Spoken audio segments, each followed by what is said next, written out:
United States does much better. Hey, we don't need anything that Canada has. We don't need anything that Mexico has, but they need everything that we have.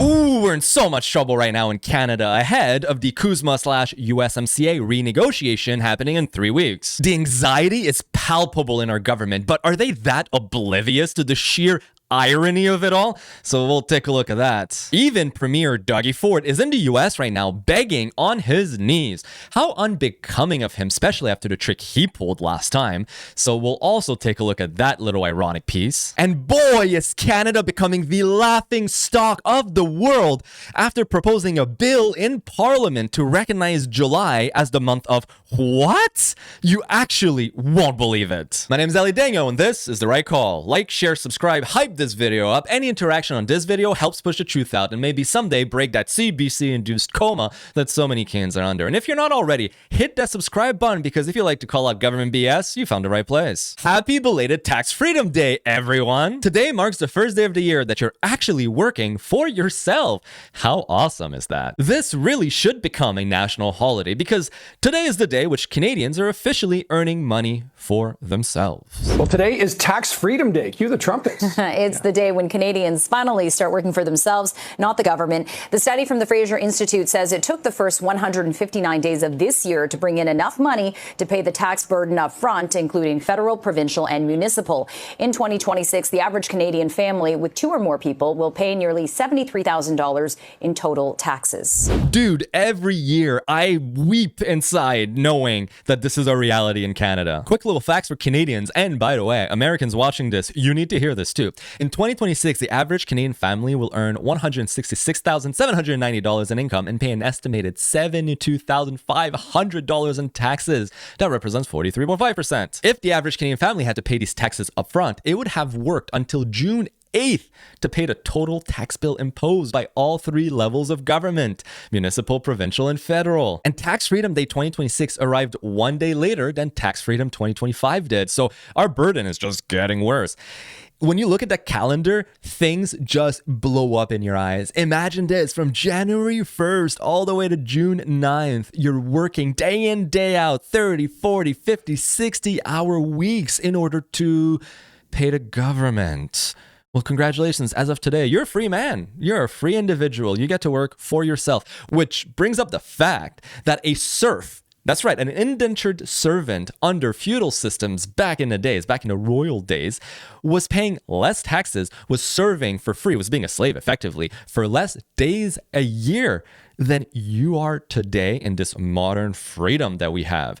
Are we really free? And that's one thing that cracks me up about the US and Americans. I lived in Florida for 2 years, a state that has no state-level income tax. And yet, Americans I was meeting were complaining about taxes. And oh boy, did I have news for them. I was more than happy to show them just how bad we have it up north in Canada. They couldn't believe it when I was telling them how much taxes we paid. But the worst part is I couldn't even tell them what we did with that money to make it worth paying all these taxes. And no, healthcare isn't better in Canada. I've spoken about it many times on this show. Our healthcare is considerably worse than that found in the US. And yes, for the average family, it's also more expensive, believe it or not. But instead of making Tax Freedom Day a holiday in Canada, Liberals have another idea in mind for a holiday. Center. Thank you very much, Mr. Speaker. I rise today to introduce a bill entitled An Act Respecting Somali Heritage Month.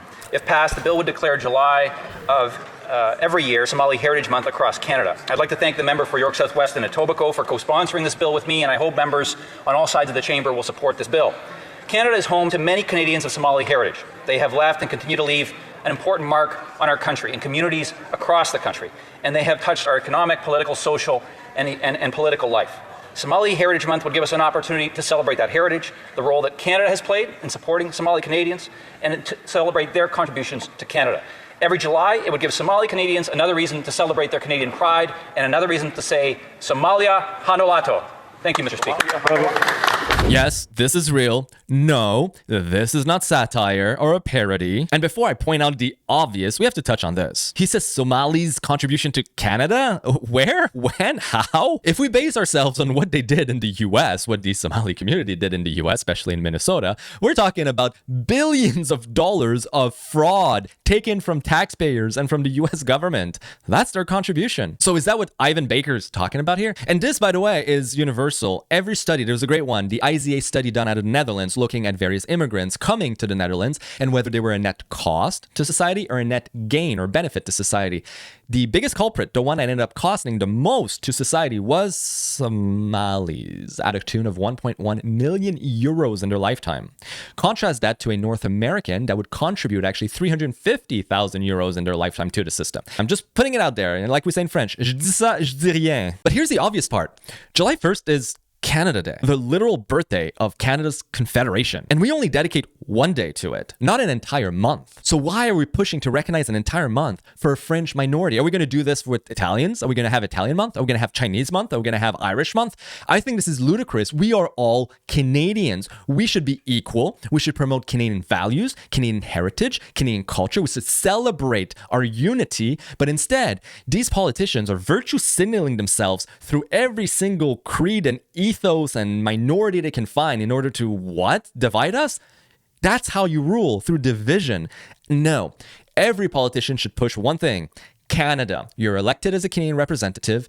You support Canada. We are all supposed to be Canadian, correct? So if we're all Canadians, we all root for one thing, the country, Canada. But I mean, what do we expect from an MP who has a foreign country's flag in his bio? Yeah, a Canadian politician in Canadian Parliament who is working harder to promote foreign nations than his own. I can't stand these people, and such behavior raises serious questions as to where his true allegiance lies. This video might be from the UK, but I think it embodies perfectly what we're living in Canada and the sentiment of so many Canadians. I think the people watching this program are sick and tired of having their perfectly legitimate concerns about immigration being belittled and being smeared and being insulted, and insulting people as being racist for raising those legitimate concerns around immigration simply will not work. Look, Britain has become, sadly, the people watching this program, many of whom are headed to work as we speak, already at work, a portion of your day is going to spend working to pay for the £9 billion last year alone of universal credit welfare payments paid to foreign nationals. And I'll tell you this, that number is going to balloon over the coming years as the Boris wave, the 3.8 million people Boris shipped into the country against the wishes of the electorate, by the way, who voted against such things, when they become eligible for indefinite leave to remain, that cost is going to move into the hundreds of billions of pounds. And with an upcoming budget from Rachel Reeves, which is going to raise taxes on the people watching this program, there's nothing about that that's remotely acceptable. In fact, it's a catastrophic betrayal of the British people.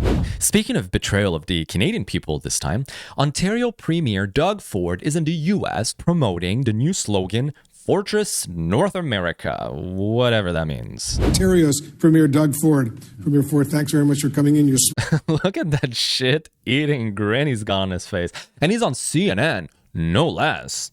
Good choice there for a conservative premier, apparently. I've been saying this before. Dougie is a conservative in name only. He's clearly a closeted liberal. Smiling. It's a pretty tense time in U.S.-Canadian relations right now. Well, first of all, thank you for having me in. And we're down here promoting something called Fortress North America. What is Fortress North America? Well, Fortress North America is about encouraging people to invest more in both countries. And when they invest more, we're going to see more production, more jobs, lower costs. That's what we need to focus on. We have two of the greatest countries in the entire world. And when we work together, there's nothing that can stop us. China can't stop us. And we need to keep... Dougie, you might want to send an email to Mark Carney if your message is China can't stop us, because he's doing everything in his power to make sure China is well integrated within Canada. But I want to bring your attention to when Danielle Smith or Jamil Javani went to the US to promote their agenda or to try to get trade deals or to move things along. They were called traitors. They were attacked by the mainstream media, and they were attacked by all the liberals, of course. But now that elbows up is no more, apparently, well, it's all good. Or maybe it's just desperation coming from the liberals, and yes, I'm putting Dougie in there as well, as the economy falters.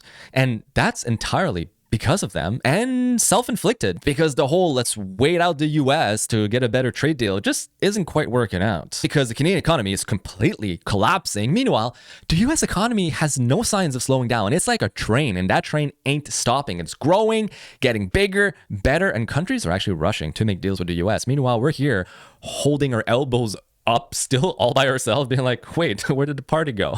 And even Mark Carney and the Liberals at the federal level are switching up their strategy to suck up to Trump and push this Fortress North America thing. I mean, we had Mark Carney just a few weeks ago in New York saying that investment in Canada and growing Canada's economy helps make America great again. Okay, so he's clearly on the MAGA train now. But how is that going anyway? Is it getting any bonus points, any brownie points with President Trump? NAFTA was the worst trade deal we ever had.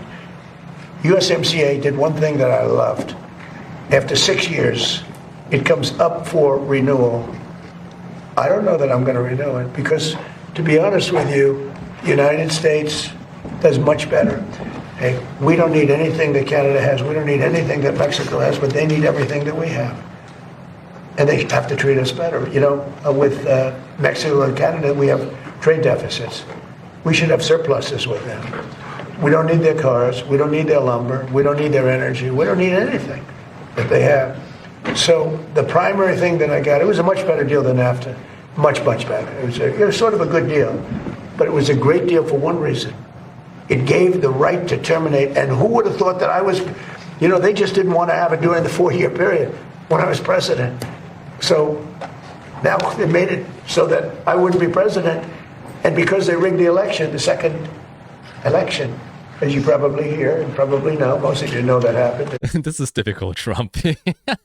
I kind of like it. It's entertaining. He makes one point, but he will not pass up on an opportunity to basically rub his own shoulders and prop himself up and also stick it to the media every chance he gets. Now it's been proven, and it will be proven as time goes by even more so. We have things that you won't believe. When we release the full files, you're not going to believe how crooked the 2020 election was. But who would have thought that it comes due in my term? I mean, this was, thank you very much. So it was very important that we be able to do that. So we're talking to them. We'll see if we do something. Yeah, so it seems Fortress North America by Premier Dougie and MAGA by Carney is not really working on Trump right now. Because, well, you heard the man. He says he's not interested in renewing CUSMA, USMCA, whatever you want to call it. 2 million Canadian jobs rely on this deal, by the way. The US is also the world's largest consumer market in the world. They represent 26% of the entire world's freaking economy. All right? You can't replace these guys. And they know it. That's the thing with Trump.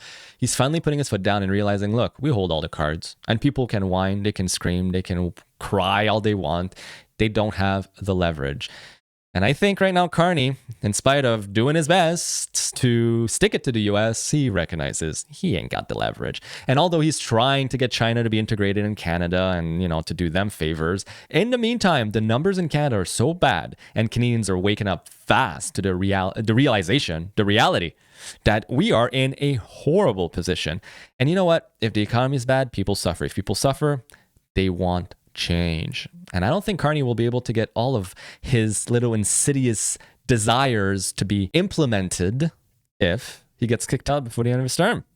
So now all of a sudden, he's sucking up to Trump. And keep in mind that Mark Carney right now has 0 new trade agreements with any other countries, in spite of telling us that he would for the last year. And also he told us he'd have the best trade deal ever with the US by July of 2025. Sorry, that was a year ago. If he fails to get a trade deal, and if he fails to diversify our economy, although he can't really, again, the US represents like 76 to 80% of our trade, well then Canada's economy is already in trouble, and it's about to be in a lot more trouble. But color me surprised. Okay, you mean to tell me that you spent an entire year attacking, vilifying, bashing, undermining your trade partner, the US, while openly saying that you don't want them, you don't need them? Well, would this lead this very same trade partner to be saying something like, well, screw you? And this is shocking. How? I'm sorry, but can you blame them? You would do the exact same thing.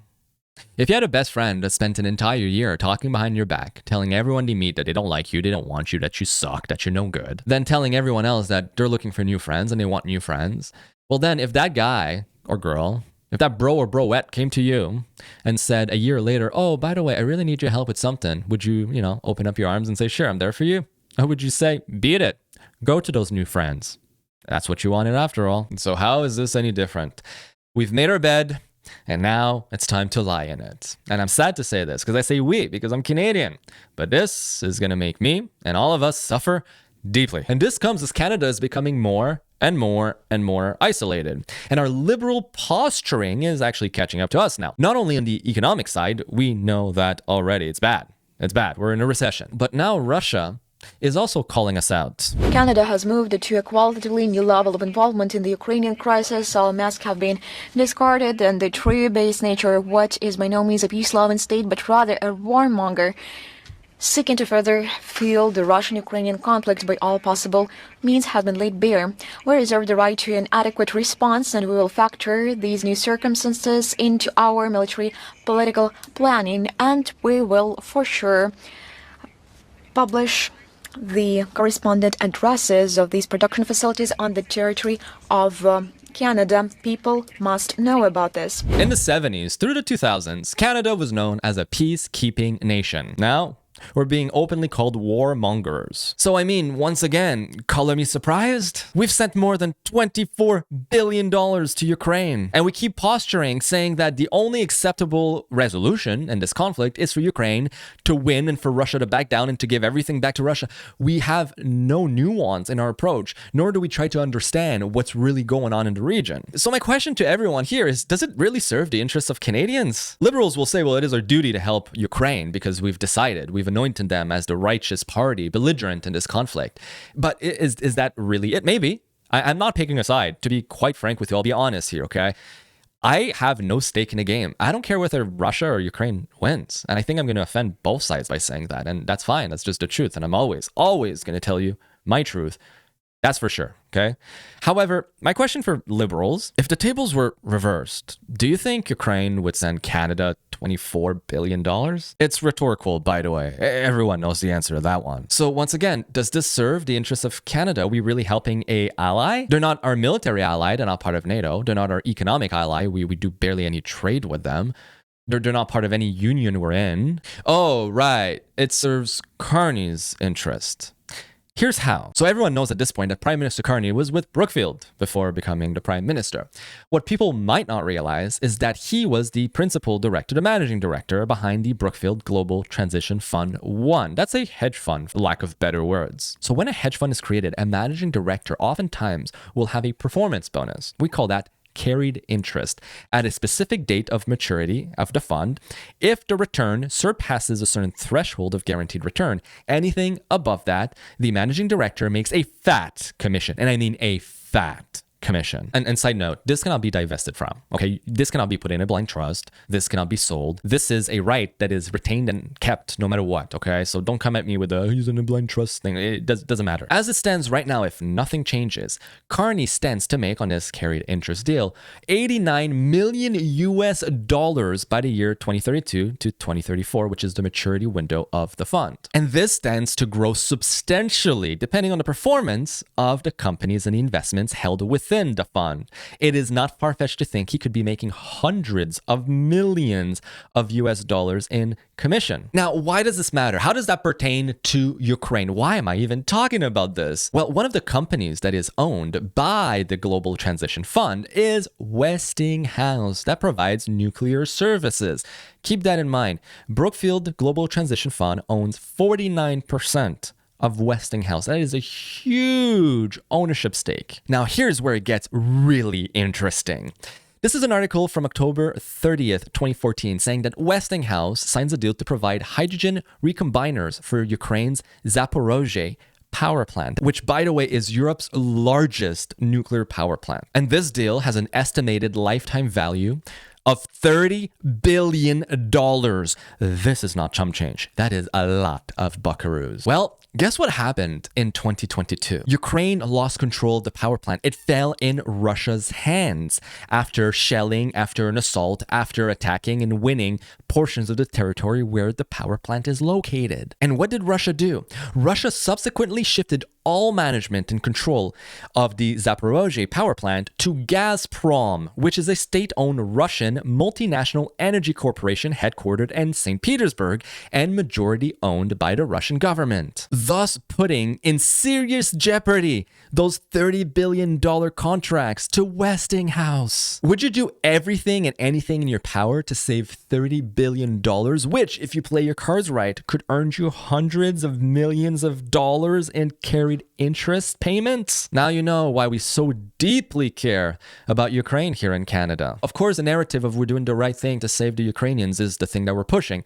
Nowhere is the media, freaking CBC or CTV or even Carney in Parliament, going to rise and say, yes, I stand to make hundreds of millions of dollars. Please, we need to invest billions of Canadian tax dollars to protect my ass down the line. Of course not. But let's be honest, this is not about Canada, not for Canadian interest, not for the well-being of you and I. This is purely about Carney and his greed. Now, I never do this, but I'm going to share a little bit about myself for those who care, and if you don't, then just scroll away from this. But today, I got a judgment. We were in the Ontario courts yesterday because of a client from 4 years ago who never paid us, a company, my tech company I used to run, and they owed us a lot of money, and it's been a 4-year ordeal. 7 attendants in courts because of delays, because of them not filing proper papers, them just buying time, getting a judgment by default, and then them going to set aside the judgment, and then I get, by the way, charged with contempt of court at one point, and I had to pay freaking penalties. Anyways, we got the verdict finally, and we won. So this is the closure of a long saga. Very happy. It's a nice little bonus, a nice little chunk of change. Now the question is, can we collect it? We'll see. We'll try. I'm sure they'll do everything in their power to hold off on that. But hey, just sharing a little piece of good news at the end. So have a drink in my honor today. Thank you very much for that. Now, if you've enjoyed this report and you want to find a way to get yourself involved with the channel and with the movement, aside from liking, sharing, subbing, hyping, commenting, all the good stuff, if you want to take it a step further and get yourself involved financially to help me put more time into research, because it takes a tremendous amount of time, then I have a link in the description to a Patreon. It's a monthly subscription, $8. Now, don't break the bank. Don't go to the food bank for that $8. But if you have it to spare, it's greatly appreciated. If you rather just do a one-time donation because you like what I do, or, you just want to piss off the liberals, I also have a PayPal link down below. It's much appreciated. And if you want to know more about visa fraud happening in both Canada and the US, and oh boy, is there a lot of it, and it's being uncovered in the US, sadly, not so much in Canada, click on the link right here. I made a video just 2 days ago about it. It's a great one. Hope you enjoyed. For the time being, though, my name is Ellie Daniel, and I'll see you next report.